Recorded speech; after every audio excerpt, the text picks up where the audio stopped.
Y desde Washington nos vamos a ir a Israel. Tenemos, usted ya sabe, el privilegio de contar en Radio High con el aporte enorme, yo lo voy a decir, del periodista que más ha investigado con seriedad y con continuidad los atentados a la Embajada de Israel, a la AMIA, el asesinato del fiscal Nisman. Ha escrito un libro que es apasionante, Operación Pajarito, que es de alguna manera, bueno, una manera posible en que puede haberse llevado a cabo ese magnicidio al fiscal Nisman. Me refiero al querido Carlos Gurovich, que, como todo Israel, siempre tienen días intensos, un fin de semana con lo suyo.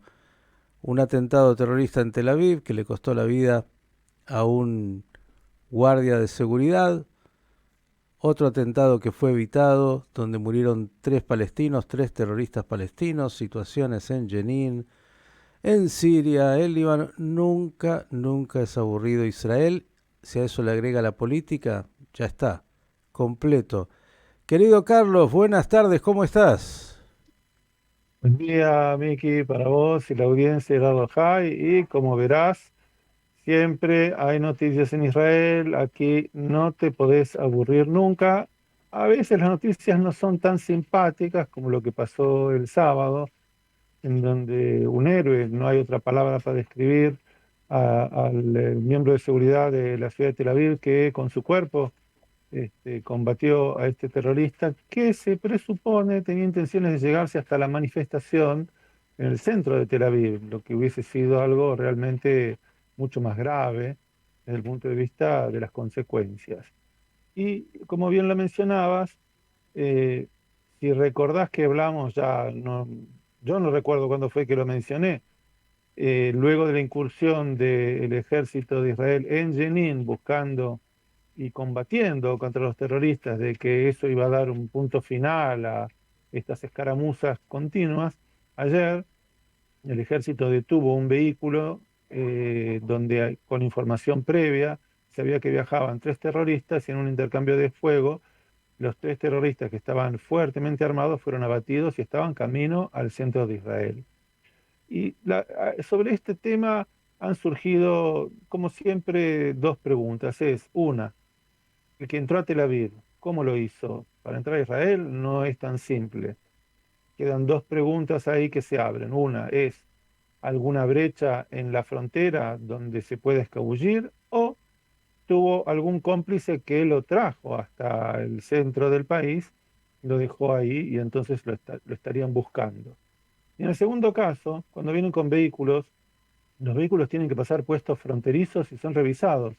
Y la pregunta era, ¿iban a poder llegar al centro del país o iba a ocurrir como ocurrió hace ya 3, 4 meses, donde uno de los terroristas se baja del coche y directamente dispara contra la fuerza de seguridad que están realizando el chequeo? Todo esto viene a mostrar, de alguna manera, que eh, la guerra de la independencia de Israel no ha concluido, a pesar de que han pasado 75 años y a pesar de que Israel es un país moderno, avanzado, desarrollado. Hay quienes piensan que todavía a través del terrorismo se puede borrar Israel del mapa. No sé por qué no comprenden que la revolución permanente después de la caída del muro de Berlín me parece que ya no funciona más. Habría que buscar otro sistema.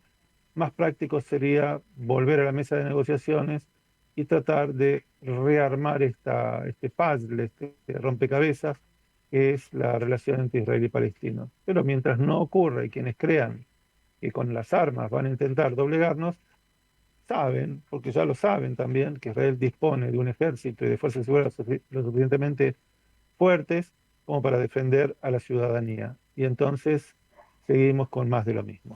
Agreguemos a esto, Carlos, claro que sí, que todas las noches, para alguno que no conoce, el Ejército de Defensa realiza operativos, detiene a terroristas, es una continuidad en cada uno de los lugares donde están los focos más importantes. Jenin es sin duda uno y hay otros cuantos más.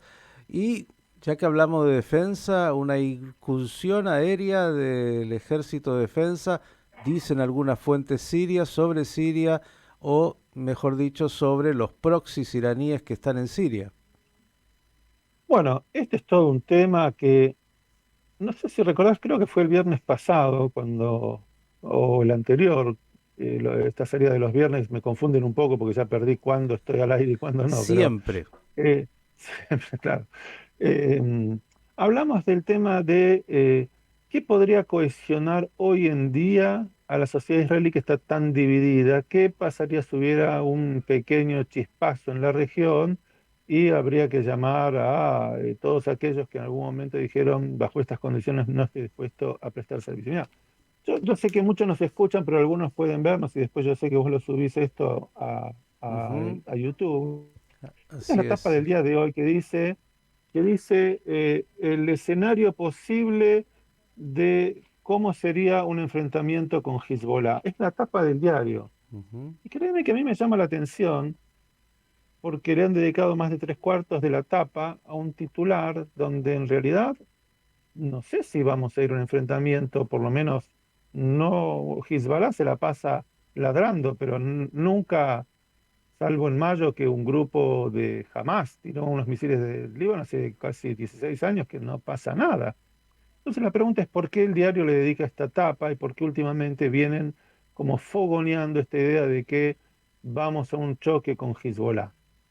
Y vos sabés que tanto va el canto a la fuente que hasta el final dicen que se rompe. Ujú. Y la pregunta es si no está ocurriendo algo que no sé, no quisiera vaticinarlo, pero como que están calentando la pava de manera tal de que haya un chispazo y todos los sistemas que hacia adentro estaban siendo cuestionados, la llamada de los reservistas, de los médicos, de la gente de ITEX, todos los que tienen que ponerse en juego cuando hay un evento de este tipo, se van a presentar o no. Y yo creo que eso es más que jugar con fuego.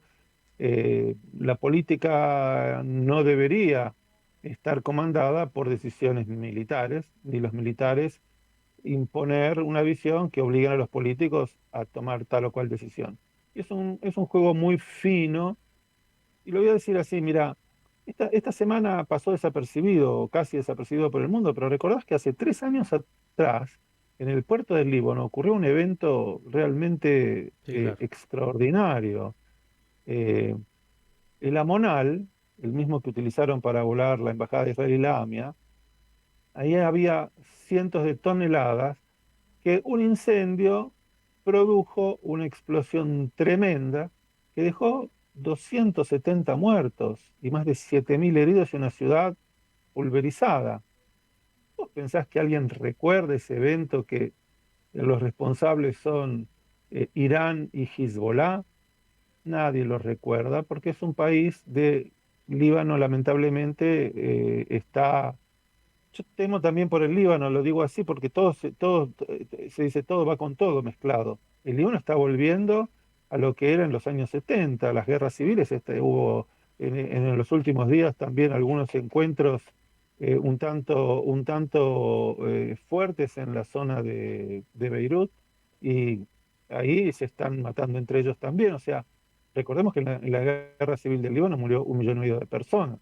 No es algo muy simple. Entonces el Líbano se está desmembrando, Rusia pidió sacar a sus ciudadanos, Arabia Saudita pidió sacar a sus ciudadanos. Emily, can you please close the door?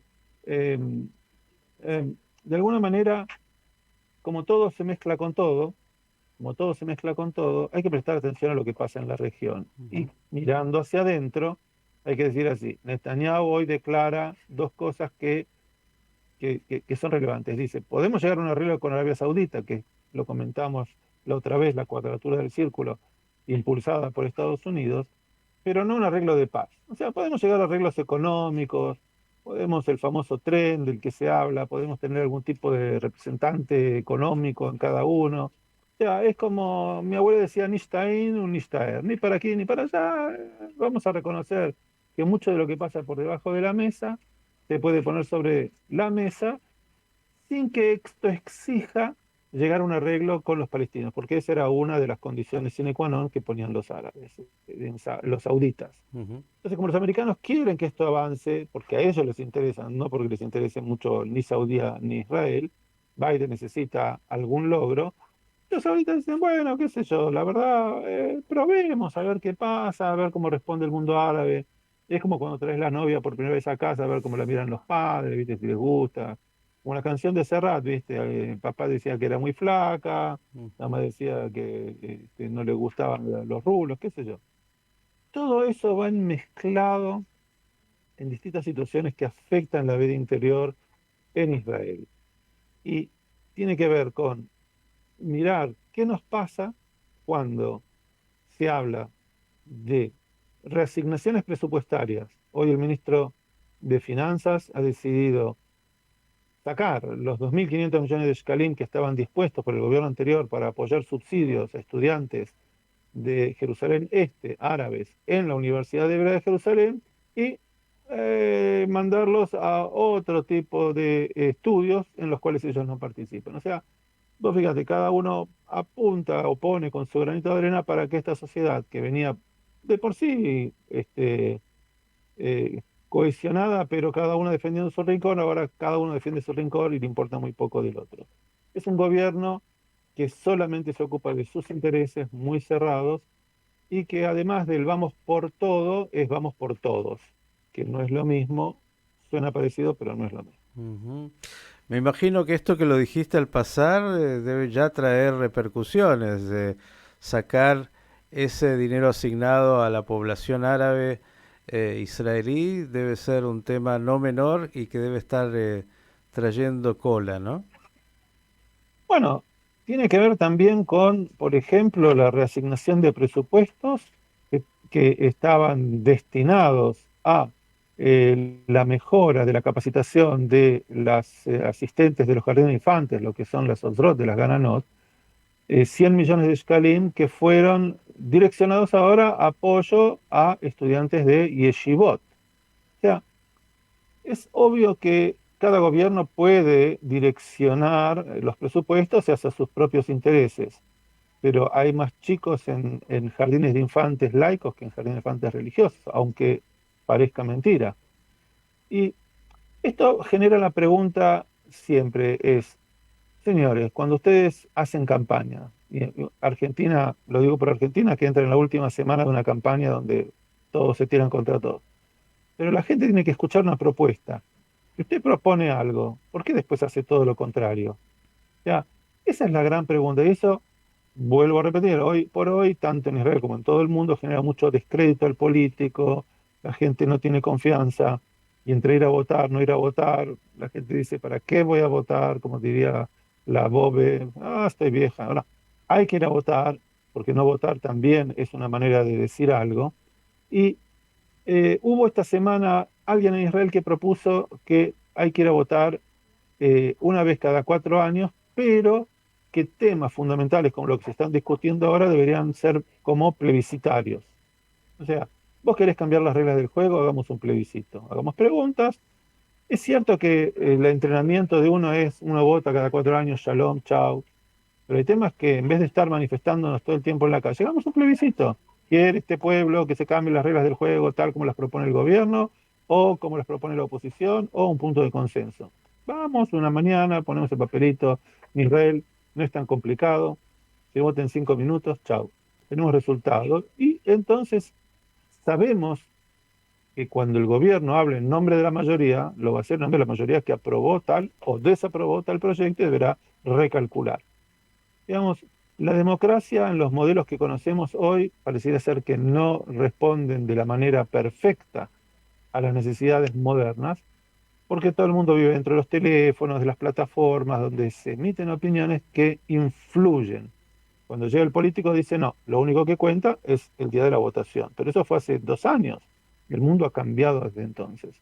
Y todo esto hace que la sociedad israelí esté en un perpetuum mobile, digamos. Hay una discusión constante hacia adentro de hacia dónde debemos ir, qué camino debemos tomar.